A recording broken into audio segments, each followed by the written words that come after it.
When it comes to training youth athletes and beginners in general, the foundations that you need to nail down before you can kind of progress onto any more advanced stuff is nailing basic movement patterns.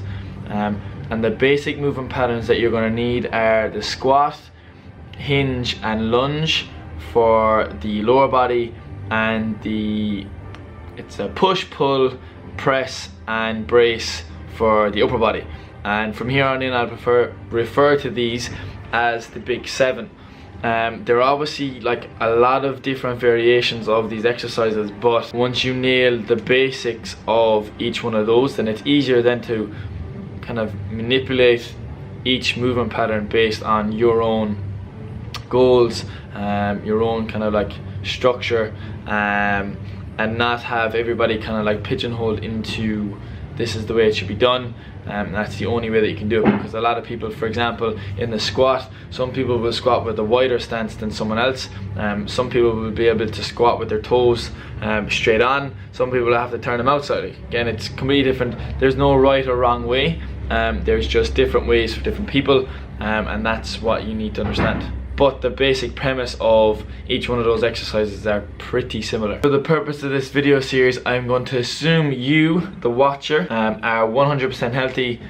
No physical reason as to why you can't do the basic variation. Obviously, I know that's not the case for everybody, but just bear with me. If you are someone who is slightly outside the norm and there's an issue that you're having with a particular exercise or variation or movement pattern, then drop it down in the comments box and I will try and help you as best I can. But like I said, from here on in, I'm going to treat you as someone who doesn't have any issue with any of them. Mobility is good, flexibility is good, and you're a beginner and you just want to learn how to do these movements. Our first exercise is the squat. Now the squat is going to be our basic movement pattern for developing lower body strength and power, especially when it comes to developing that ability to produce force into the ground to improve our jumping ability. For this, I'm going to run through a bodyweight squat onto a box. The box squat can be a useful variation to develop squatting technique, but also to improve explosive power out of the bottom position due to the fact that there is a dead stop before the concentric upward phase. The setup is as follows. Set up with a box or bench behind you, roughly a couple of inches from the back of your legs. While everyone's squat setup will be different, the only way you'll truly find out is by experimenting with different variations. For the purpose of the demonstration, I'll go through some basic coaching cues as I will for every other exercise. Feet are going to be roughly shoulder width apart, toes pointing straight or slightly outwards. Think 11 and 1 on the face of a clock. Chest is proud and try to maintain as much of an upright posture as you can throughout the whole movement. Start the movement by breaking at the hips, pushing the hips backwards, followed by bending the knee and sit down onto the box. This part of the squat is the eccentric part, and this should always be as controlled as possible. When looking at it from the front, the knees shouldn't cave in and they should track in line with the toes. Once you've reached the box, you're then going to push up and return to the start position. When pushing up, you should be thinking about pushing your weight through your heels, big toe and little toe, trying to have 3 points of contact with the floor. We call this tripod foot. The majority of your squats will be set up like that, obviously barring individual variation, but all of your squats will be set up in a similar fashion. Once you've learned the box squat, then you can start to progress onto harder variations. You need to be able to nail the box squat before you can move on to anything else, because the following progressions from there are a goblet squat, a back squat and a front squat. And learning to control the downward phase of the squat is probably the most important thing. Control it effectively and then your squat will kind of like balloon from there. So movement number 2 is the hinge, and this is going to be one of the most challenging ones to learn. It involves a lot of muscles in the posterior chain, so the hamstrings, glutes, lower back. And the reason why it's so challenging is because you can't physically see the muscles that you're working during exercise, unless obviously you look at yourself in the mirror, but sometimes there's issues with that. It's also one of the key movements that we're going to have to learn, because it teaches you how to engage the hamstrings and the glutes, and this is going to have a positive effect on our jumping ability and our ability to produce force into the ground and improve our sprinting speed. and it's also going to be one of the exercises that has the slowest progression rate. So you really need to nail this one down.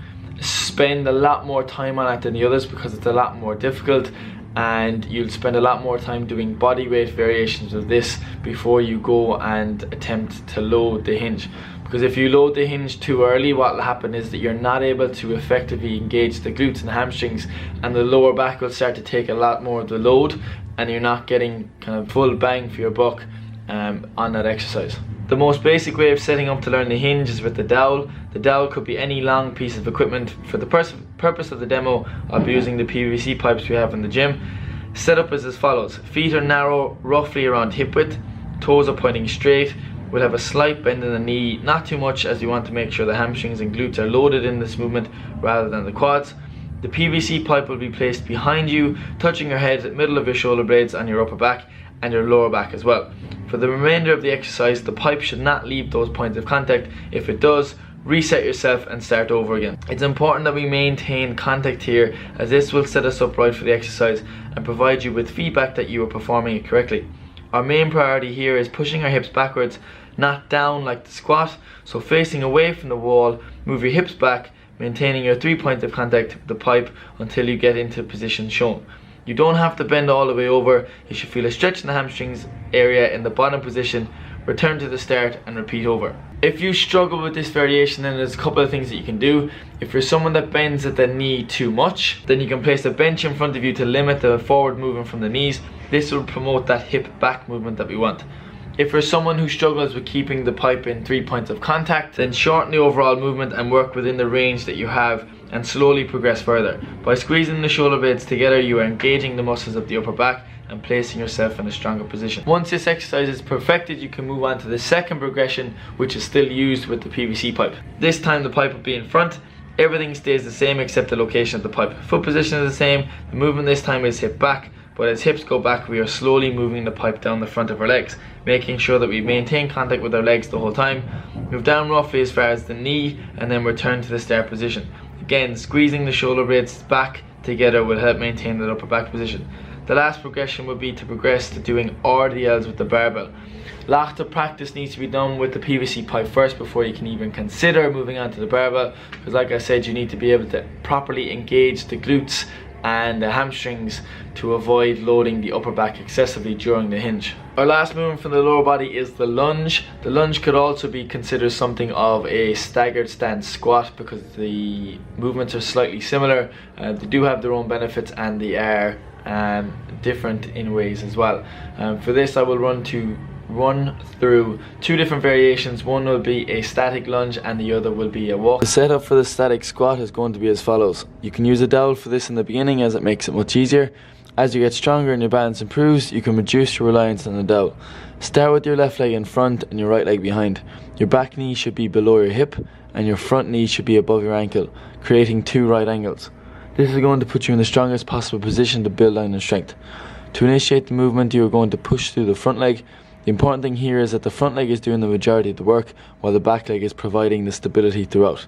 When you get to the top, make sure that your upper body stays upright as possible. As you become more comfortable, you can reduce your reliance on the dowel and start to place your hands out to the side or on your hips.